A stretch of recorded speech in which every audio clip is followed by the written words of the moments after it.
안녕하세요, 뉴스반장입니다. 스타벅스에는 서민이 오는 곳이 아니다라고 말씀을 하셔가지고 약간 오해를 불러오는 것 같은데 거기에 대해서 설명. 기자님 보시기에는 제 말 뜻을 이해 못하셨어요, 저는 당시에? 이해를 하는데 자, 그때 계셨잖아요. 이해 못하셨어요? 설명을 해주시면. 스타벅스가 비싸잖아요. 비싼 곳이고 많은 이익을 받아가는 곳이죠. 그런 곳이 경동시장이라는 시장 공간에서 입점해서 영업을 하면서 그 중에 나오는 이익의 상당 부분을 시장에 기부하는 것이잖아요. 그런 상생의 모델이 의미 있는 것이다 라는 말씀을 제가 드렸던 것입니다. 저는 이렇게 제가 오늘도 굉장히 말을 길게 하는데요. 성의 있는 소통을 하다 보면 말이 좀 길어지게 되고 그 중에 일부를 잘라서 얘기하면 이런 식으로 억지 공격을 할 수도 있는 여지가 생긴다고 생각합니다. 그런데 저는 그럼에도 불구하고 그냥 제가 할 말을 소상히 상세히 드리는 걸 선택하겠습니다.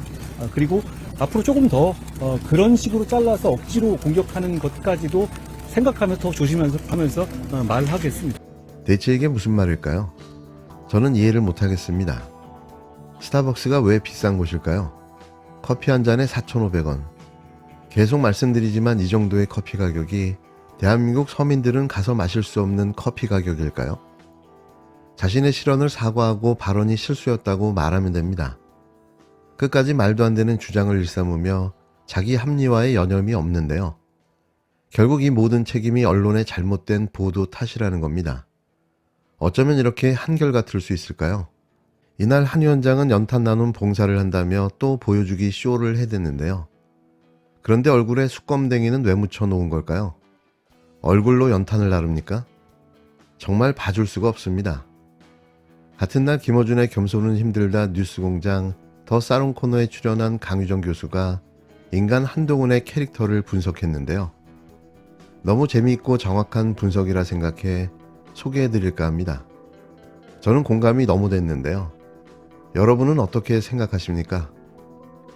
어제 다큐와 대담을 합친 그 실험적 장르의 그 대담을 제가 잠깐 봤는데 대통령 국민과의 대담이요. 실험적 장르. 굉장히 실험적 장르죠. 대담이면 대담이고 다큐적인 느낌이 있었어요. 다큐면 다큐지. 두 개를 합친 되게 실험적 장르를 잘 봤습니다. 네, 근데 저는 이소룡의 그 용쟁호투가 떠올랐는데 왜냐하면 그 대통령 본인 당신의 그 취임 연설문을 병풍으로 만들어서 들어가는데 다 붙여놓은 걸 보고 이거는 그걸 또 보셨구나. 거울방이죠.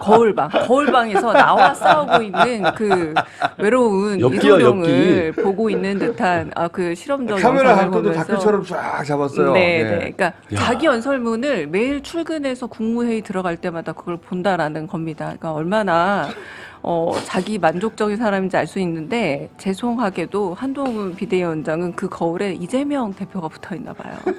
자기가 또 보여야 되는데 자기도 안 보이는 겁니다. 그래서 일종의 애착 인형인 거죠. 매일 싸워요. 매일 거울이 붙어 있어서 애착 인형인 건데 왜 애착 인형이라고 제가 말씀을 드리냐면 무비판적 빈판에 매달린 우울증적 쾌락 주체라고 좀 어렵게 제가 좀 말을 좀 꼬았습니다. 왜냐면 좀 못 알아들으셔야 될 것 같아서. 그래서 왜 그러냐면 비대위원장님 할 수 있는 일이 정말 많거든요. 할 수 있는 내가 뭘 하겠다라던가 정책을 발표하고 그리고 사람의 공천이라던가 여러 가지 할 게 많은데 지금 할 수 있는 게 없어요. 그러니까 할 수 있다고 허락받은 일은 지금 이재명 대표에 대한 비판 그리고 그 민주당 의원들과 싸우면서 내가 느꼈던 효능감 이런 것들을 계속 하고 싶어서 사실은 할 수 있는 게 없어서 할 수 있는 걸 한다라는 게 이재명 대표 비판밖에 없는 우울증에 빠진 쾌락 주체다라고 말씀드리고 싶습니다.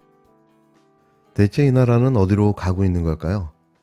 수없이 많은 중범죄를 저지른 자들은 법원에서 솜방망이 처벌을 받는가 하면 또 형이 확정된 지 일주일도 안 된 범죄자들이 대통령의 황당한 사면으로 풀려나고 있는데요.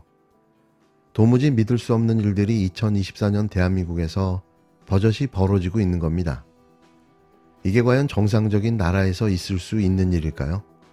반면 표창장을 위조했다는 입시비리 혐의로 4년의 징역형을 선고받고 구속 수감되는가 하면 있는지 없는지 심지어 별건의 수사로 만들어낸 여죄로 무려 5년여간의 재판을 이어가며 한 가족이 멸문지화를 당하고 있는데요. 단지 검찰을 개혁하려 했다는 이유에서입니다. 처절한 복수가 자행되고 있는 거죠. 자녀의 입시 비리와 감찰 무마 혐의로 재판을 받아온 조국 전 법무부 장관에게 항소심 법원도 1심과 마찬가지로 징역 2년의 실형을 선고했습니다. 총선 출마를 시사한 조 전 장관이 법정 구속이 될지 여부가 큰 관심사였는데요. 다행히 법원은 법정 구속까지는 하지 않았습니다. 조 전 장관은 다시 한번 사과하면서도 법원의 판단을 받아들일 수 없다고 상고하겠다는 의사를 밝혔는데요. 누가 봐도 조 전 장관의 총선 출마를 막기 위해 벌이는 검찰 독재 정권의 총력전으로 보입니다. 지난 2019년 8월 당시 문재인 대통령이 법무부 장관 후보자로 조국 전 민정수석을 지명했습니다. 그러자 윤석열 검찰총장이 이끄는 검찰은 조 후보자를 향해 전방위 수사에 나섰는데요. 그 이유는 아주 명확했습니다. 조 후보자가 검찰을 개혁하겠다고 나섰기 때문이었는데요. 결국 취임 35일 만에 사퇴한 조 전 장관은 아내와 나란히 법정 피고인석에 세워졌습니다. 어거지 끼워 맞추기 수사가 이어진 결과였죠. 4년 한 달여의 재판 끝에 항소심 법원이 조 전 장관에게 1심과 똑같은 징역 2년을 선고했는데요. 딸의 인턴 증명서와 표창장 위조, 아들의 온라인 대리시험 등 입시 비리 혐의, 유재수 전 부산경제부시장 감찰을 막은 혐의는 유죄, 딸이 받은 부산대 의전전문대학원 장학금은 뇌물은 아니지만 김영란법 위반으로 받습니다. 부부가 자녀의 허위 경력을 만들고 정치권 청탁을 받아 권한을 남용했다며 이를 인정하지 않고 사과나 유감 표명을 진지한 반성으로 보기 어렵다고 질타했는데요. 다만 도주 증거 인멸 우려가 없다며 조 전 장관을 법정 구속하지는 않았습니다. 조 전 장관은 부족한 모습을 보여드린 데 대해서 다시 한번 사과한다며 새로운 길을 걸어가겠다고 말했는데요. 자신은 15번 넘게 사과했고 사실관계나 법리에 의견 차이가 있다며 대법원에 상고하겠다고 밝혔습니다. 법원은 입시비리 혐의로 함께 재판을 받은 부인 정경심 전 교수에게 다른 범행으로 수감돼 건강이 악화됐다며 징역 1년에 집행유예 2년을 선고했는데요. 뒤늦게 입시비리 혐의로 기소된 딸 조민 씨는 다음 달 1심 선고를 앞두고 있습니다. 지금 벌어지고 있는 조국 전 장관의 수사와 재판이 과연 공정한 수사와 재판일까요? 누구에겐 아무런 죄가 되지 않지만 왜 조국 전 장관 가족에게는 죄가 되어야 하는 걸까요? 한동훈 국힘당 비대위원장의 딸 입시비리 의혹은 왜 무혐의 처분됐을까요?